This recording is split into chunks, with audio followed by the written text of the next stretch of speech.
Hey everyone, Rakeen here, and I'm working on a course that will teach you how to use shaders with your Android apps to make them visually stunning. Here's a sneak peek in a lesson that I'm currently working on that'll help make your UI glow. Take a look. So in order to create a glow, we need a function that will allow our color to be really intense when we're close to the edge of the circle, and then quickly fall off and head towards 0 as we increase distance from the edge. And the inverse function does a really good job at that. If we plot the inverse function in GraphToy, we can see that for small values of x, the value is extremely high, and then as x increases, we quickly fall off to 0. This, as it is currently, doesn't really work for us because we can see that we never are actually in that magic range of 0 to 1.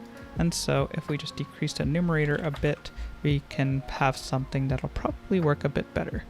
So now let's use that inverse function to create our glow. Check it out, it works. We have a really cool glowing effect, but it's kind of boring right now since it's just white. So let's go ahead and add some color really quick.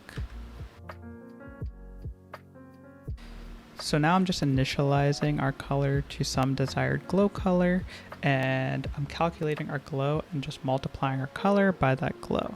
And you can see we have a nice little spirit bomb over here. I'll be sharing this whole lesson for free in the newsletter, so make sure you're subscribed to that for this, and also future updates for the course. Peace!